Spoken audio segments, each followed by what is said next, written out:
it's gotten to a point where these Jewish organizations are the same as the Democratic Party, and that's terrible. I think it not only corrodes religious values but cultural values of what it means to be Jewish in this country. Hello, I'm Jonathan Tobin, editor-in-chief of the Jewish News Syndicate, jns.org, and you're listening to Top Story, a weekly podcast where I analyze the most important stories happening in Jewish news around the world. Each week, I will break down politics, foreign policy, and culture to provide insights into what is going on behind the headlines. Hello, and welcome to Top Story. Thank you for joining us. We have a lively and topical interview for you today with guest columnist and author David Harsanyi. But before we start, I want to encourage everyone to like this video and podcast, subscribe to JNS, and click on the bell for notifications. Also, we would love to hear from you. Please write to us at editor@jns.org and let us know where you listen or watch the show and what you think about it. Now to today's program. For most American Jews, the core of their Jewish identity revolves around liberal political ideas relating to social justice, rather than those that relate to Israel or observing Jewish religious laws and traditions. Liberals are entirely correct to label that quest for justice as quintessentially Jewish, though it has often led them to prioritize issues that are secular over those that are related to the security and survival of Jews in a hostile world. The debate over the wisdom of those priorities is one that conservatives and the more religiously observant may take issue with. But the question to ask about all of this is whether, in an era of political realignment, Jews who say they are motivated by a desire to advance social justice are actually supporting policies that do the opposite, simply because of partisan loyalties and personal interest. As astonishing as it may be, the party which was once seen as the defender of the working class, the Democrats, is now the one that seems to appeal most to the highly educated and upper classes. And the one that used to be the party of Wall Street, the Republicans, is now one that seems to appeal primarily to the working class.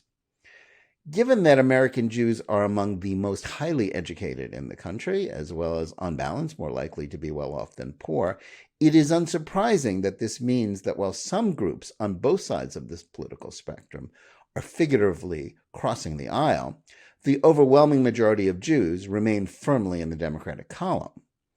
Since Jewish Democrats believe that places them firmly on the side of social justice, there is little reason to believe that most of them will be part of the shifting landscape of American politics. Yet that still begs the question as to why so many of them are supporting some of the most regressive ideas and policies proposed in living memory. One example is the widespread hostility among liberal Jews towards any measures that are taken to halt illegal immigration into the United States. Citing the religious obligation to care for the stranger, Jews were among the most hostile to former President Donald Trump's efforts to build a border wall and to deter, if not shut down, the flood of people pouring over America's southern border without the legal right to do so. Jewish groups didn't just support proposals for amnesty for the illegal immigrant population. Many employed inappropriate Holocaust analogies and compared those defying the rule of law to those who fled the Nazis. Yet even those who made no egregious comparisons of economic migrants from Central America to Anne Frank, many of them believe President Joe Biden's decision to more or less halt enforcement of immigration laws and to downgrade border security that amounts to an open borders policy is a matter of social justice. Yet few, if any of them, stop to think that while their lives and livelihoods are unaffected by the hundreds of thousands, if not millions, entering the country over the last few years in this manner, those who live in border communities and states are having a very different experience, as drug trafficking, human trafficking, and violence go hand in hand with those who profit from illicit border crossings. Nor do they ponder the fact that poorer and working class Americans, including minorities, are the losers in this exchange. Though support for a steady supply of cheap labor is enthusiastically supported, as it always has been, by Wall Street, it is low-wage workers who are disadvantaged by this situation. Perhaps even more egregious is the enthusiasm among liberal Jews for Biden's most recent policy initiative, a plan to forgive what amounts to approximately $330 billion in student loan debt.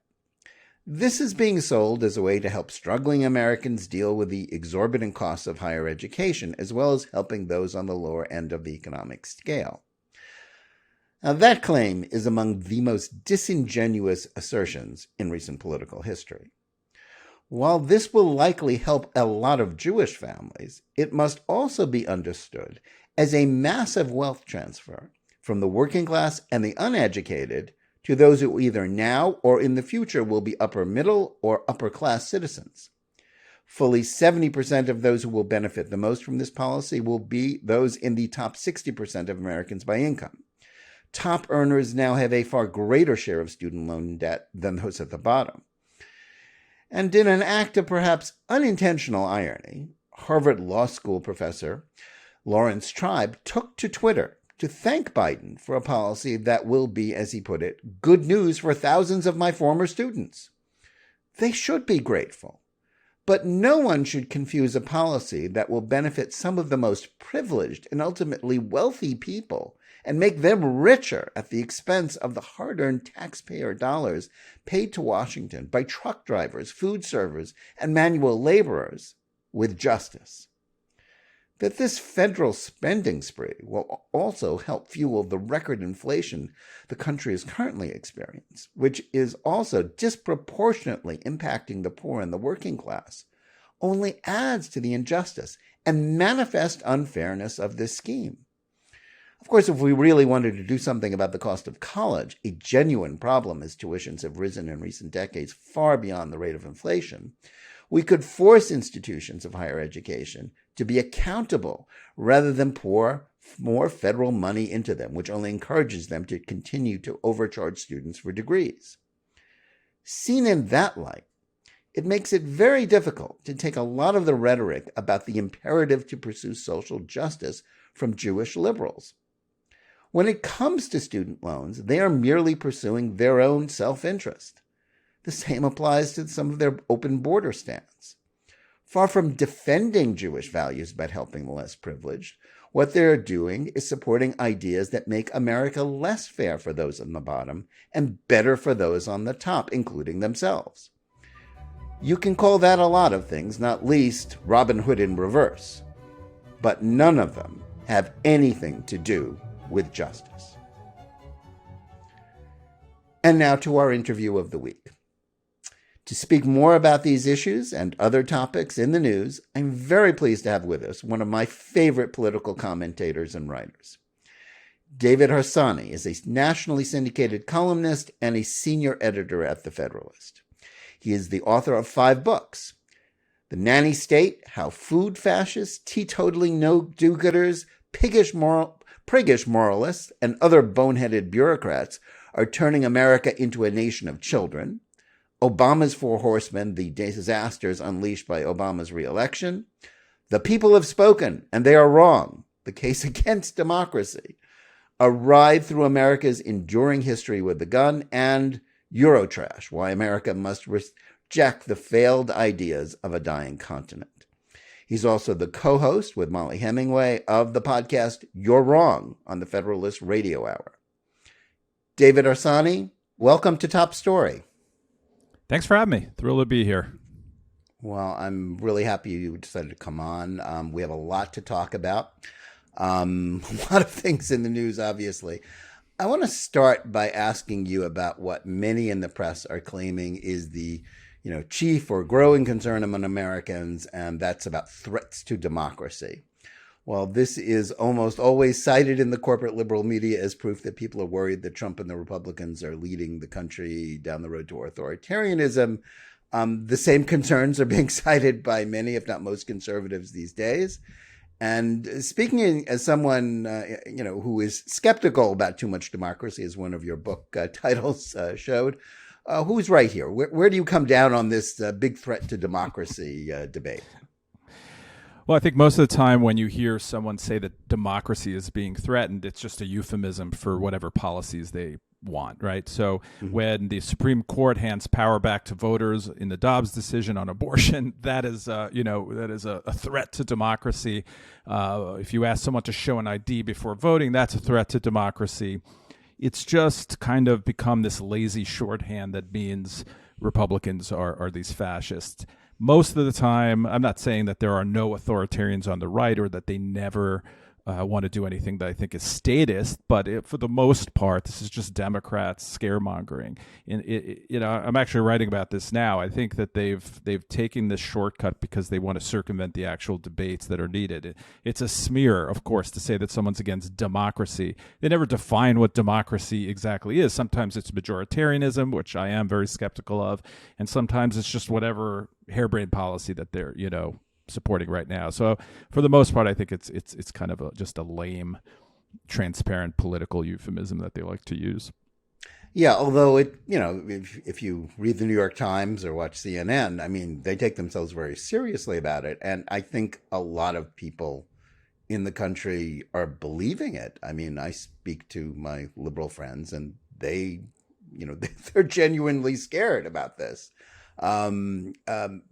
But yet, as far as conservatives are concerned, when we have the FBI, basically involved in telling Facebook, as Mark Zuckerberg recently confessed, to silence, reporting about Hunter Biden before the 2020 elections, when we have what seems to be the efforts, on the part of the Department of Justice to create sort of a bill of attainder against Donald Trump, that they'll keep doing something until they find something that they can convict him of, because they just think he's bad. That's pretty undemocratic, isn't it? Yeah, all those things are true. And more than that, I mean, think about, when you talk about Joe Biden said that Trump voters are semi-fascist or something. I forget the exact quote, but semi-fascist. Yeah, that was last week's big quote, the money quote. I think he means quasi-fascist, probably. I don't know what he means. But when you think about fascism, and I'm not saying that Democrats are fascist, though I think they've turned quite statist and, whatever you want to call it. They're the ones not Jeffersonian, certainly. No. They have no limiting principles when it comes to interference in the economic realm, right? They have no limiting principle when it comes to getting whatever they want done. If they think that student loans should be forgiven, they and they can't pass legislation, they say do it through executive power. If the court keeps stopping them, they say pack the courts. I mean, to me, this is much more semi-fascist than wanting people to show an ID when voting. I have increasingly, I've been around a while. I used to sort of pride myself on understanding the arguments of the opposition and trying to debunk them if I disagreed with them. But it's getting harder and harder for me really to comprehend what they're talking about anymore, other than, this sort of just ideological fear-mongering. Yeah, I think it's interesting also just to have a, sort of a broader lens. I mean, Israel's about to have an election too. And, if you follow sort of the discourse about Israel and Israeli politics, certainly through the international media and through the American media, it's kind of the same stuff we've been hearing for years, that they say that Benjamin Netanyahu is a threat to democracy in the same way that Trump is spoken of. But I mean, from my point of view, mostly that consists of resentment about him winning elections and rather flimsy legal attempts to criminalize political differences or just find some way to get rid of him. Again, that seems to be a common theme. Used to be in New York politics that, if the Republicans won, Tammany Hall said that ain't democratic. But I think we're sort of getting the same thing, but with the sort of the dross of sort of Harvard Law School, commentators telling us that democracy really is in danger. I always get a kick out of liberals, and I think Obama used to do this, talking about Israeli history and talking about, the how Israel began and how great a country it was, but it had at some point taken this turn, this dark anti-democratic turn, where meanwhile it was, it was labor and the left that, controlled this giant bureaucracy, sort of undermined economic growth for years in Israel. They had I think Israeli Arabs were under military rule within Israel until the 60s, right, by labor. It's not as if these people were liberals in any true sense. It was Netanyahu who helped turn around that country in the sense of deregulation in the 90s that helped Israel become a much freer, prosperous, and interesting place, right? So I never understood this. To them, Netanyahu opposed Obama, when it came to the Iran deal, and that was that. Not to say they didn't oppose him before, but that sort of allowed them to call him all these ridiculous names. Again, I'm not saying Bibi is perfect. He's got a propensity. He's imperfect in different ways than Donald Trump is imperfect. Exactly. Let's put it that way. We can take a deep dive into both of them, but I think. But the idea he's this fascist, or that even Donald Trump's a fascist, but even that he is as authoritarian in the way he talks about the world as Trump is sometimes, is ridiculous. I think Bibi's a true liberal, in the real sense of the word. Economic liberal, certainly, yeah. Yeah, of course. I mean, Israel has a different situation, obviously, when it comes to defending its borders and defending its, defending itself, but that was just ridiculous. And then they lump Orban in there and Putin, So yeah, all and the bad guys. And Orban's also a complicated person who I don't particularly like, but I also, because I have a Hungarian background and my family's from there, and I know people there. He is not, Hitler or anything like that. I think he's basically as illiberal as most European leaders, just illiberal in his own, different nationalistic way. Yeah, that's an interesting take on Orban. Maybe we'll get to that, later. But it's interesting, in terms of Israel, of course, people in the West started, decrying Israeli democracy once, there was a different outcome.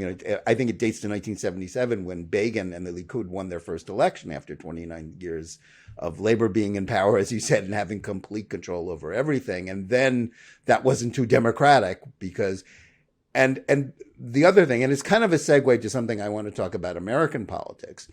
For a long time, Israeli politics has been sort of upside down in that people on the lower end of the economic spectrum, working class people and basically Mizrahim people who trace their origins to the Middle East and North Africa, voted for the right, while sort of upper class, wealthier people, largely Ashkenazi Jews, voted for the left. Now, one of the really fascinating aspects of covering politics in this country right now is this ongoing process of realignment in which issues like wokeness, as well as immigration, trade, the treatment of the working classes, is clearly shuffling the political deck in some ways. The party that was once the party of the working class, the Democrats, is now the party of the educated and upper classes, while the party that was the party of Wall Street, the Republicans, now seems to appeal more to working class voters, and all the money, everybody in Goldman Sachs is giving money to the Democrats. Now, one group that apparently isn't shifting are American Jews, since there are few demographic slices of America that are more educated and tend to be better off than Jews. But most liberal Jews say their whole political identity is bound up with defending social justice. But I think increasingly on issues like immigration, and even more so, as you just referenced, Biden's student loan bailout, it's about personal interests and partisanship and actually putting them on the side of policies that are deeply unfair and really regressive. What's your take on this? Well, that's a complicated question. I think that for many American Jews today, the real tribe they belong to is the left-wing tribe. And for them, whatever is going on with progressivism or wherever the left is at the moment is where they're going to be. It's been that way for a long time.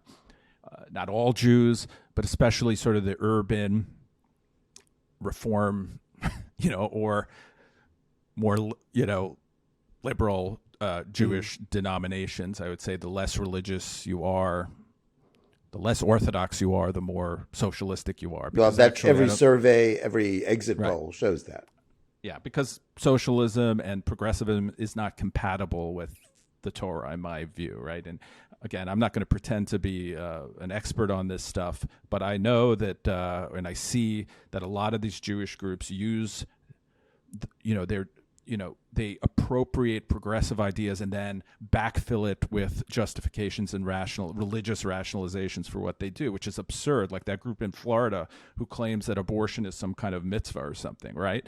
So I actually forgot your question, really. But we're talking about realignment and sort of social justice, and how like student loans are actually social injustice. The student loan bailout. maybe they don't see it that way, you know. But and obviously, you know, Jews are probably, I haven't seen any polling lately, you know, people who send their children to college quite often, so they have a personal stake in this sort of thing. But in general, I don't think the Jewish community acts really that way, you know.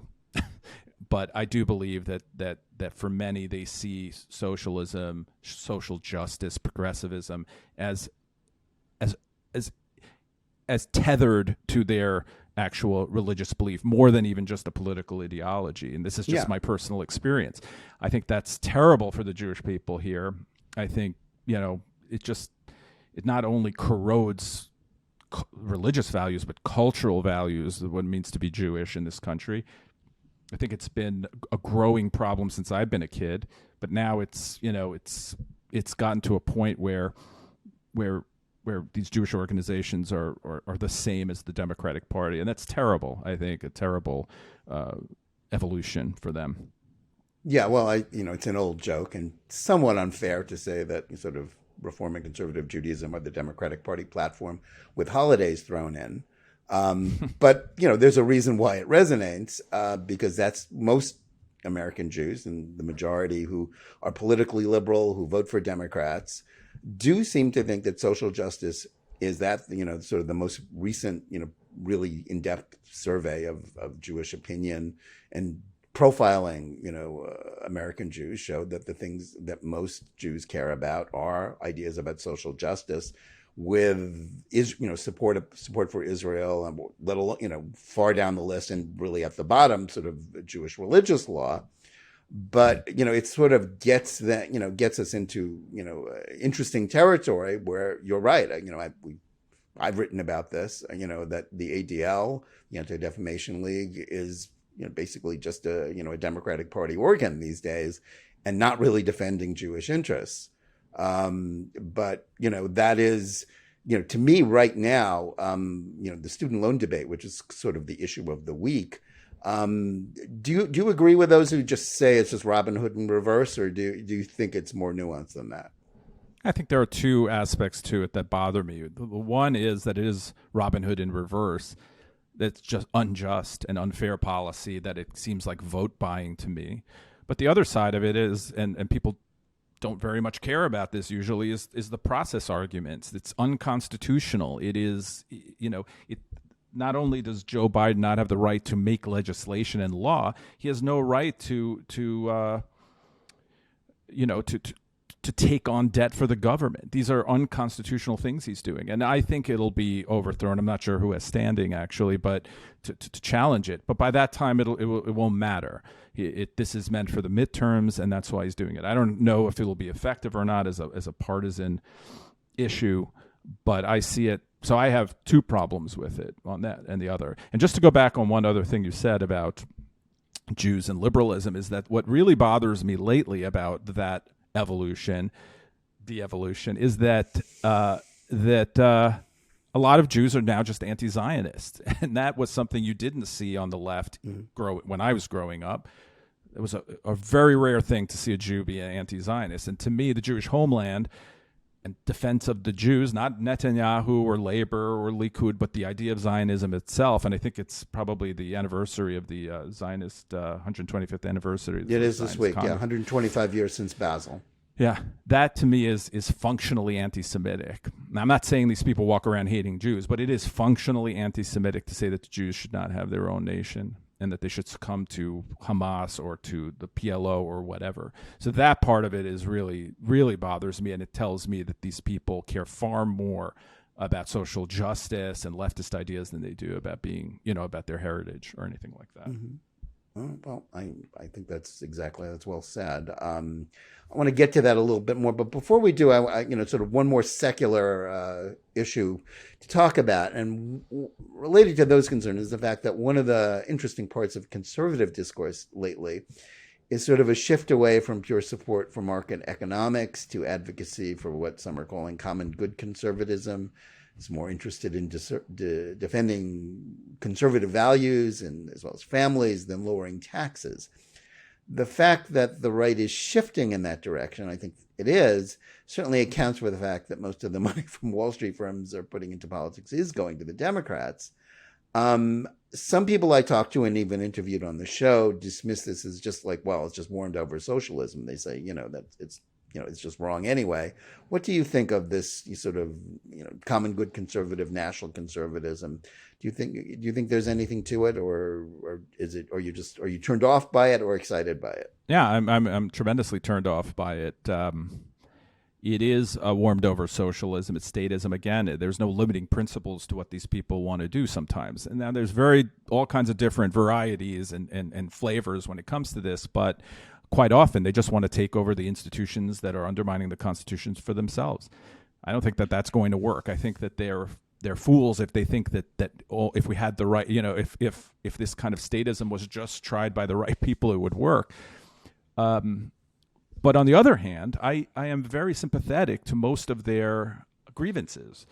I understand what they're saying. I just think that untethering the state and cronyistic big corporations from government is the way to defend those things, not to try to take over those institutions in different ways.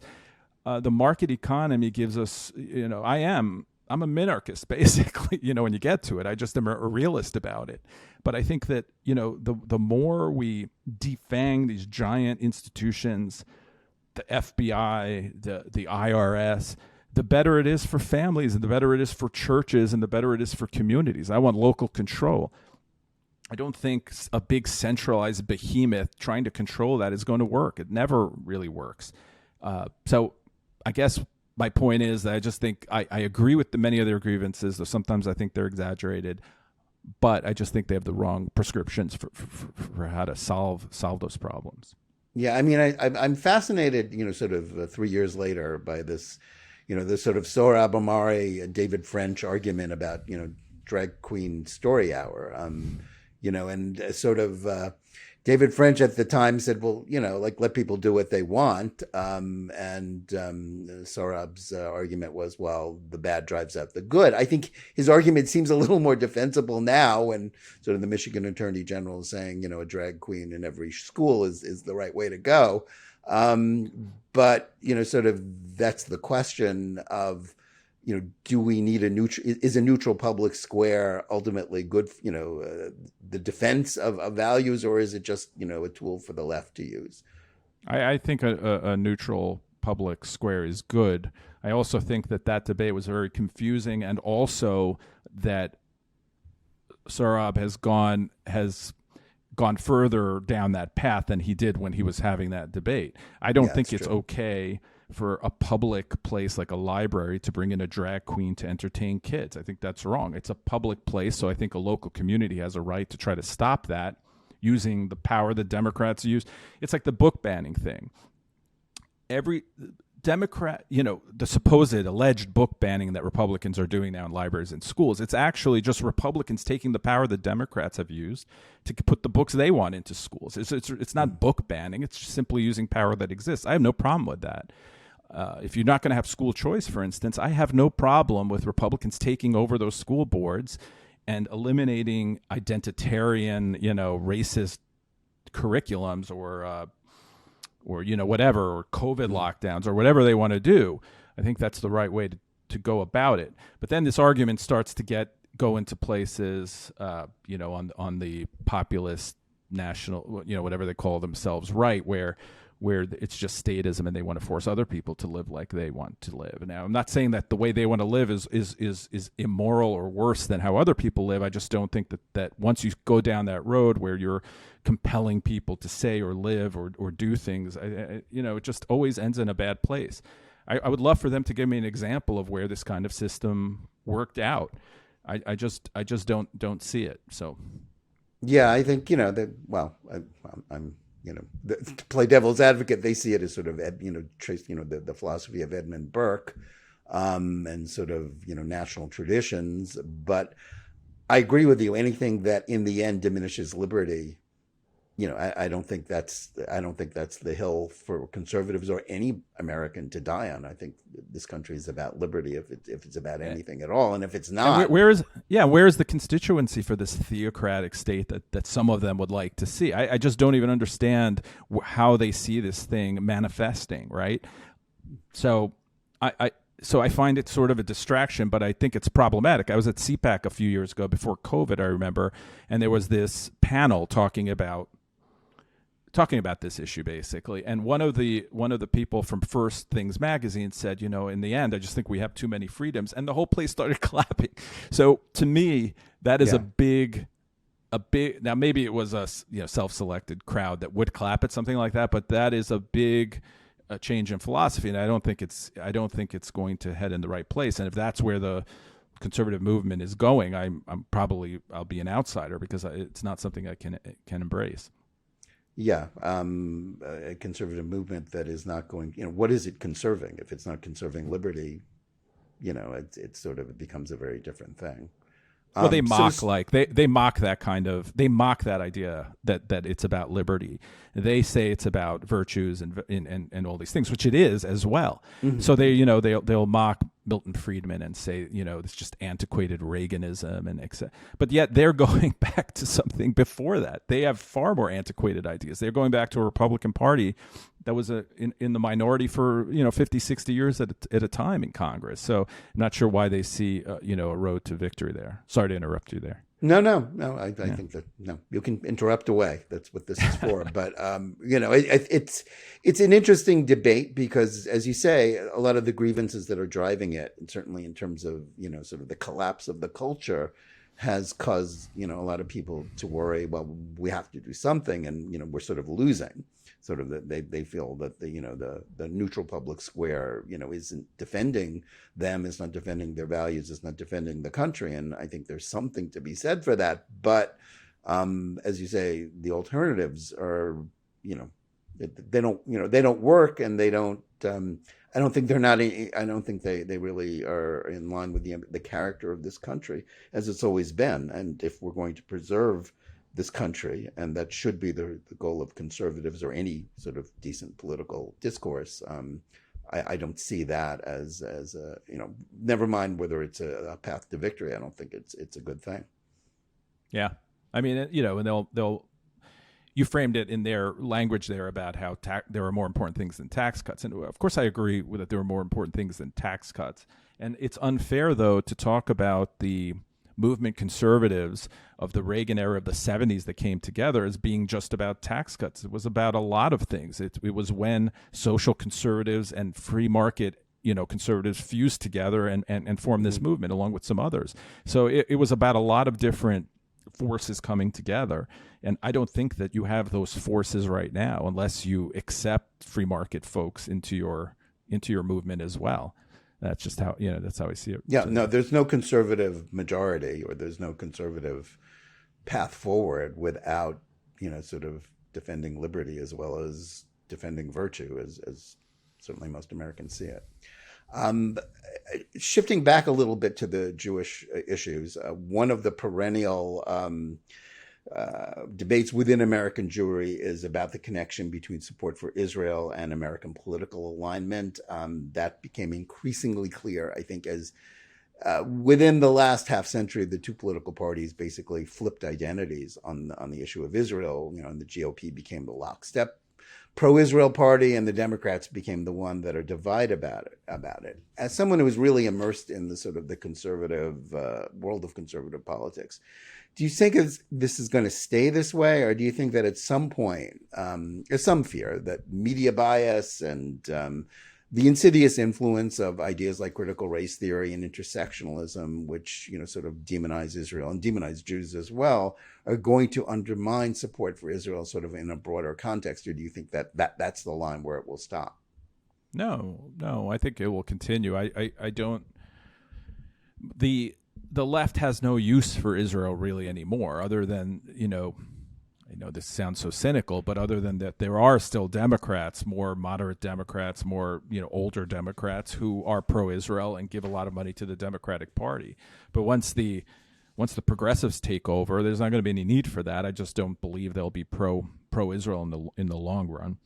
And on the right, I worry as well when you have this sort of Buchananite faction, who again I agree with on their, I sympathize with the problems they see going on, who are also who view any kind of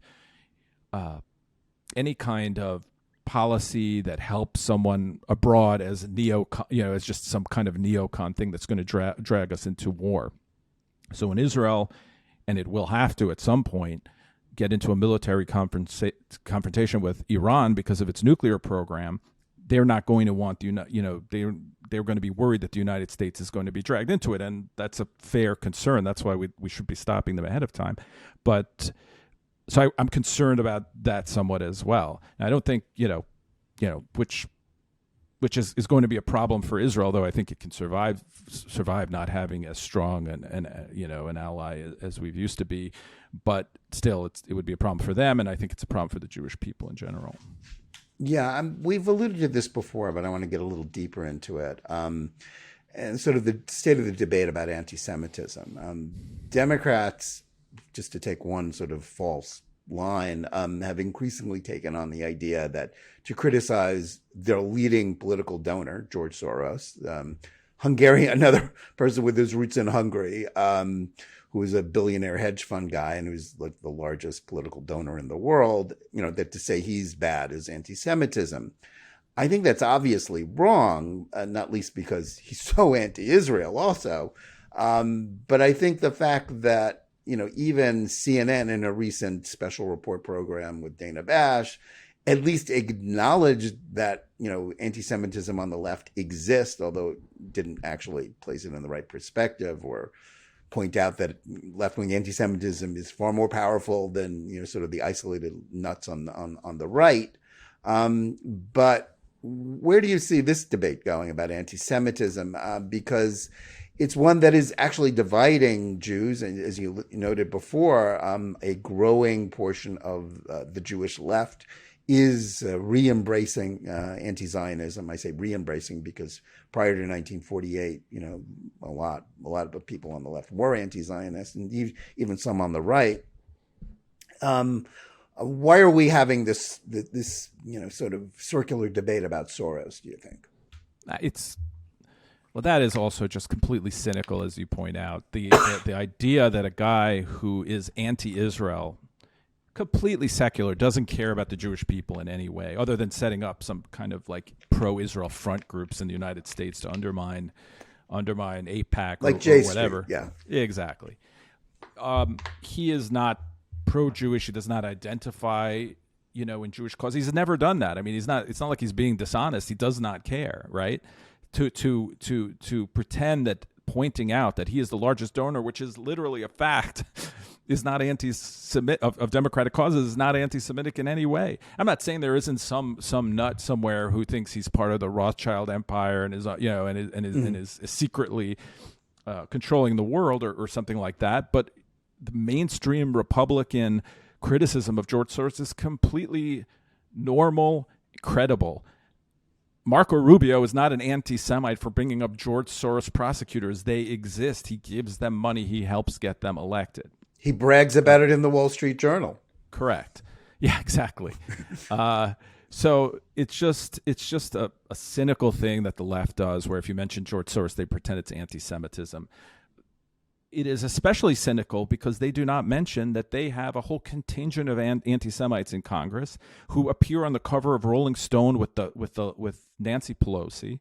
They do not talk about that most anti-Semitic there's a big spike in anti-Semitic violence in places like Brooklyn, where it's not these aren't white supremacists. These are left-wingers, or they're people who identify with the left in general. I'm not even saying these attacks are like ideologically driven, but I'm saying that they're not because of white supremacy or anything like that. And then, of course, there are college campuses where you can't where there is rampant anti-Semitism, and these are institutions controlled by left-wing professors and administrators, and it happens all the time. I mean, I remember being on the camp years ago, covering a story, being on the campus of Colorado University in Boulder, and I saw people were scared of violence. This Zionist group was scared of violence being perpetrated when they were just, some pro-Israel, very small pro-Israel protests. So I don't think that a Palestinian who protests against Israel on a college campus ever has to be nervous about his well-being. But the reverse is not true. So it is cynical, and it is a distortion of what's actually going on in this country. There are some right-wing anti-Semites, and they should be called out, but they're not embraced by the Republican establishment in the way that Ilhan Omar is, or AOC is, or other members of the squad. So I think it's a complete distortion of reality. Yeah, I think that's very true. And I think it also goes even deeper, because sort of the driving force within the Democratic Party base is this sort of intersectional faith that identifies, this idea that all struggling people, all oppressed people are part of the same struggle, and that all people on the other side of that are white privilege, and that lumps Israel and the Jews together as white privilege, which of course makes no sense, because the majority of Jews in Israel are not, by their definition, white. They're, because they're, people, Mizrahim, they trace their origins to the Middle East and North Africa. But it's sort of intersectionalism and critical race theory grants a permission slip to anti-Semitism. And the fact that it gets put into curriculums, I mean, we've covered at JNS, in California, where this, sort of liberated ethnic studies curriculum is being put into the schools. And it's just validating these very concerns, validating anti-Semitism. And this is at the core of left-wing politics right now. Even, as much as there are still certainly a lot of pro-Israel Democrats, most Jewish Democrats don't see, they don't see themselves as part of a party that is allied with anti-Semites. But at the core of sort of the most enthusiastic and the youngest parts of the Democratic Party is this ideology. It's about ideas, not just, and as dangerous it is as Ilhan Omar, Rashida Tlaib, and AOC are, I think it's the ideas that worry me the most. Yeah, they're just a manifestation of the politics that allows those kind of ideas, or makes them acceptable on the national stage. But I mean, it's not just today, the Marx, the way, and I know Marx wasn't really Jewish, he came from a Jewish family, but he was an anti-Semite. He wrote about Jews as in the same way that Ilhan Omar talks about them, really, frankly, and as these evil people who control money and so on. And then, in the 70s, all these left-wing terrorist movements and many left-wing groups in Europe allied themselves with the PLO. The Irish terrorists allied themselves with the PLO. It's not, it's not a new thing. Now, it's definitely more mainstreamed, especially on the right, on the left in politics. And maybe at some point when things temper a little, that it'll go the other way. But frankly, I used to be sort of positive about the future. I don't see it. I don't see it going the other way. I just think it's going to get worse and worse. I think there'll be more squad-like people elected, especially in urban areas. We see socialists elected in New York recently. So it seems to me it's going to get more, Well, there were more squad members. More radicals. Right. There were more, the squad expanded in 2020. It will expand again, whether it's a red wave or not, that there's going to be, there'll be more. The Democratic caucus will be not only more progressive, members of the progressive caucus, but the squad itself, where people who identify with it, they're going to be more members. I mean, it's far. I mean, they almost stopped funding for the Iron Dome, right? Mm-hmm. And it'll only take a few more members in the future to do that, and they might have them. Israel's going to have to figure it out on their own, maybe, but I don't know that time is very far away. Yeah, I think it's increasingly acceptable to say things that are anti-Semitic, and it happens all the time. There's New York Times columnists who write in that tone. Some of them actually are Jewish. But then, of course, the New York Times, the German Jews who run the New York Times have been anti-Israel for a long time. So, I just don't see it getting any better. I see it becoming more acceptable. Right.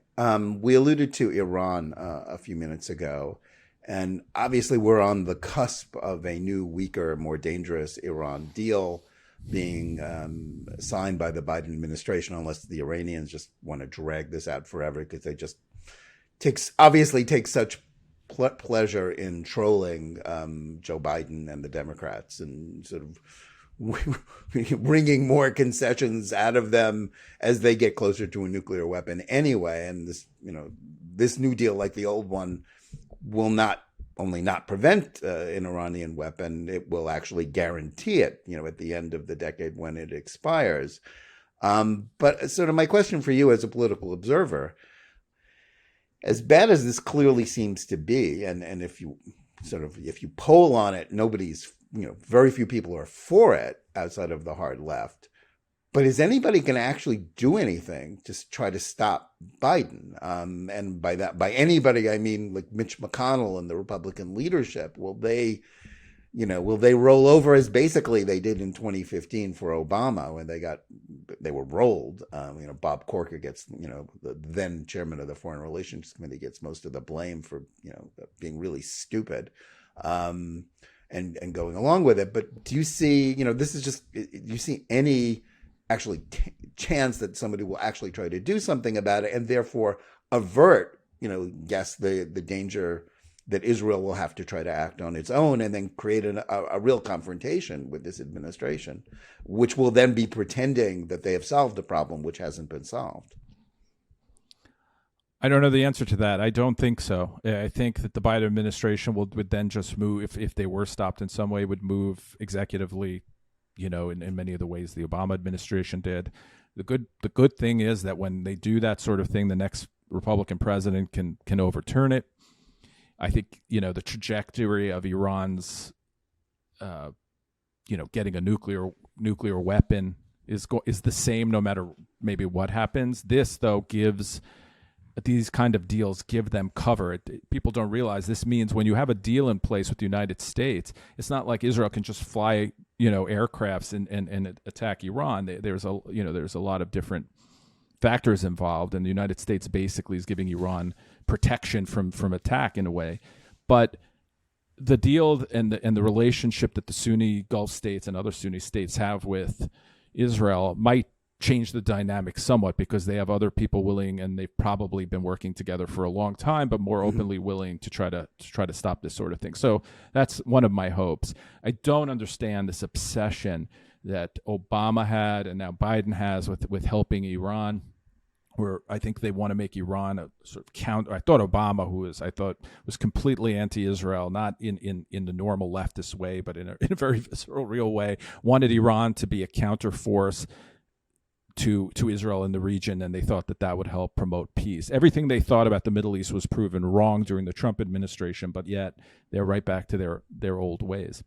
Yeah, and blaming Trump for it, even though they did everything to sabotage Trump's Iran policy, as they did everything to sabotage everything that Trump. Chris Murphy was in Europe, a senator, meeting with the Iranians who were killing American soldiers in Iraq at the when Trump was president. They talk about collusion and sedition and all these things.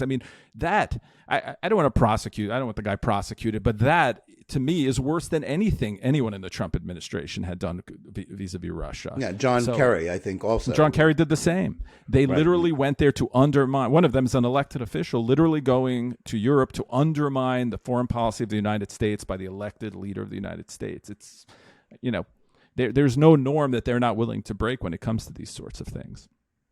Yeah, I think that's clearly true, and they're going to do everything to get their way. And I agree with you. I don't think there's much chance that they can be stopped, and that's going to set in motion a lot of very dangerous things, not just for Israel and the Arab states, but for the United States. And honestly, I don't think conservative voters care very much about this issue anymore. I don't feel the same sort of anger about it. In fact, I hardly ever hear them speaking about it. I think the Ukrainian thing has sort of sapped them they just think we're too involved in world affairs, and they just don't very much care about this issue anymore. That's just how I feel. It's just my sense of the environment. Yeah, I think that's true, because it's, sort of, Ukraine has become, it's a very odd issue, because I personally don't feel that we would be so involved. I mean, this is my personal theory. You can disagree with me if you think I'm wrong. Had Ukraine not been at the center of one of the attempts to impeach Trump, with the famous phone call with Zelensky, being turned into a really a bogus impeachment trial, and thereby for most Democrats, for most liberals, Ukraine somehow got bound up with their ideas of, democracy and liberalism and opposition to the bad orange man.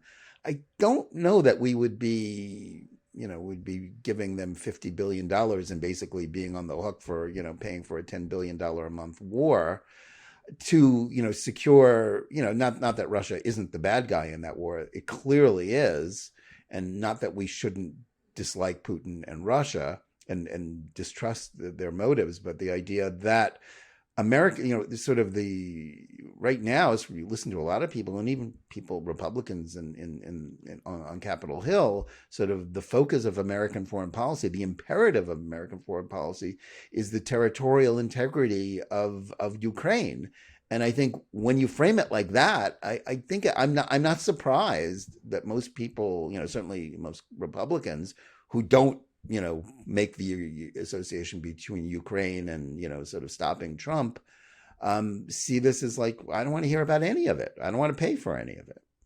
No, I completely agree with your point about it being bound up in the Trump issues that came before. I don't, the idea, listen, when it comes to foreign policy, I often say I don't know. I don't know what the right way forward is. I'm happy to weaken Putin. I think he's he's basically a dictator and an adversary of ours. But the idea that the Ukraine is this flourishing democracy that we must protect in the name of, freedom across the world is just insane. They were one of the most corrupt places. They are the most corrupt country probably in all of Europe. They were every democracy index that you read has them ranked lower than Hungary. If Putin attacked Hungary, would we be saying that Orban's the defender of all that's good and decent and democratic in the world? No, not in a million years. Ukraine is not a great place. The leadership there is probably corrupt. We're sending them tons of money. We don't really know where all of it's going or what's happening. And we're essentially fighting a proxy war in some ways against Russia. I'm not sure that's the right thing to do. I don't know. I don't really have a good solution for it. I agree with you. Russia's the bad guy here. But my neighbors have Ukrainian flags flying outside of their homes. And I think that's because Trump made that phone call. All the blue and yellow flags on the Facebook pages of people who previously had Black Lives Matter things on their face, on their profile pictures. Right. I'd rather put a Taiwanese flag up, but I mean, I don't put any flag up other than the American flag, and I don't really understand this love. If you want to be a realist and you're thinking about Europe and all of this, but I think it's far more complicated, and I think Europe needs to take far bigger steps in protecting these nations from Russia, and they hadn't done that for years. And Trump was mocked for pointing out that they were dependent on Russian energy. So again, it's just you can't really have a discussion about this stuff because if you say anything, they'll just call you pro Putin. You're a Putinist. Yeah. I don't want Putin to win. I want Putin weakened, but that doesn't mean that we're not dealing with we're not in a proxy war with a nuclear power. This is dangerous stuff. Mistakes happen. Something can go wrong, and I worry about that somewhat. So. Especially when you look at who's leading this country. I don't trust them to make competent decisions when it comes to a war. Yeah, well, I think that's certainly true with respect to Joe Biden. Briefly, I want to get back to one thing you said before about Orban and sort of you've got some knowledge of Hungary through your own connections. Obviously, a lot of people on the right really like Orban right now. They whether they shrug off some of the more outrageous things he says, they think his critique of liberalism and of sort of liberal social values, is a good pattern. I don't know how anybody could, sort of say that what works in Hungary would work in a country like the United States is very different. But, tell me a little bit more about what you think about Orban and how he became sort of a hero for some people in this country and sort of a Putin-esque villain for others. Well, when Europe had the crush of immigrants coming from Turkey, Cyprus, Syria, Hungary stopped it, and that angered the left in Europe and the left here, even though they came around. People forget that Germany and others, in Denmark, for instance, they came around to the Hungarian position of endless immigration flowing into Europe. But, I am not a fan of his critiques of liberalism. I don't even know that they're working in Hungary. I mean, people go over there, conservatives. Hungary's a beautiful place. Budapest is beautiful. But they sit at a cafe off the Danube and they look at Hungary and they say, wow, this place is pretty awesome. That's not really Hungary. There are many. Hungary's per capita GDP is 10,000 per year under that of a person who lives in Mississippi. Now, I know you're not allowed to talk about economics with these people, but that matters. They're not living the lives you think they're living. Again, I'm not saying Hungary's a bad place. I think it's as good as many other European countries. It's a beautiful place to live and all that, but it's not as wonderful. They are not having as many children as we are. They are not more religious than we are. They are. I don't really understand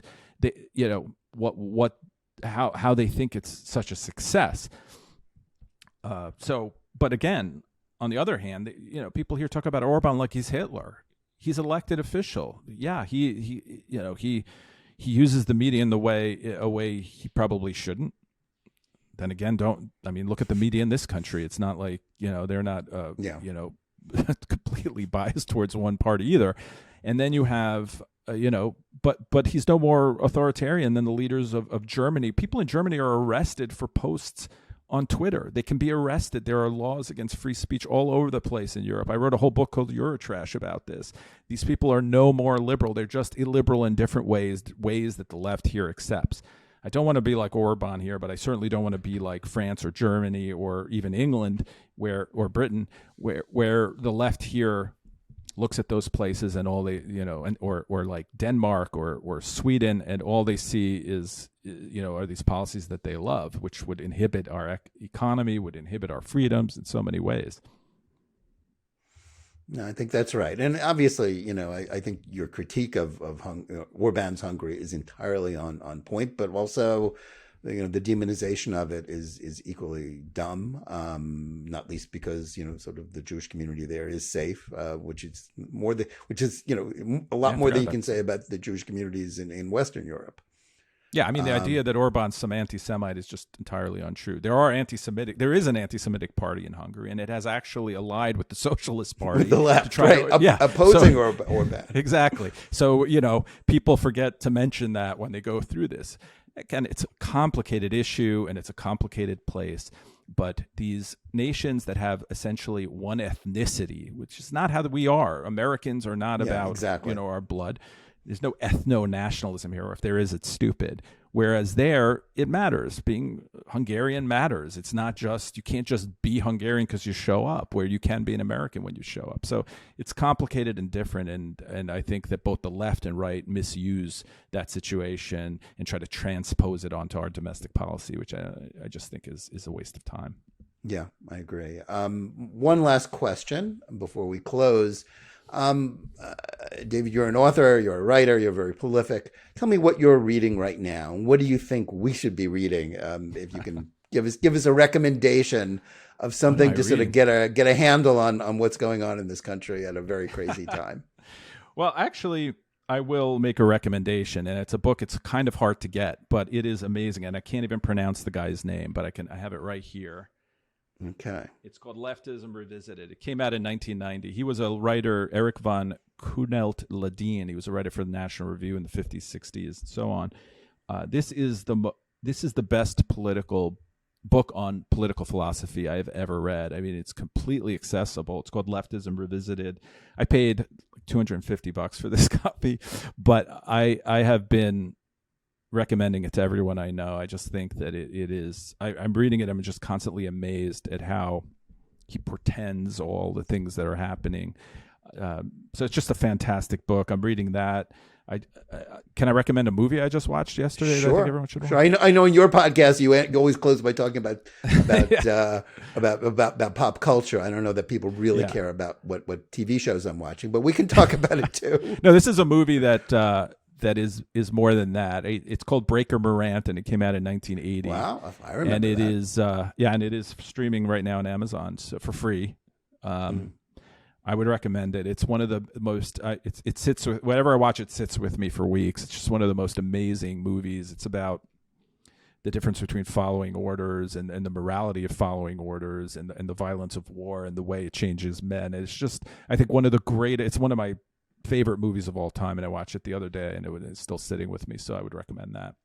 Okay, well, that's an interesting choice. I thought you were going to recommend. I know on your podcast recently you recommended Mr. Jones, which is that's a great, great, great, relatively recent movie about the journalist who uncovered the terror famine perpetrated by Stalin in the Ukraine, a great story and tragedy, and also reminds us of the perfidy of the New York Times and the that's a great Pulitzer Prizes.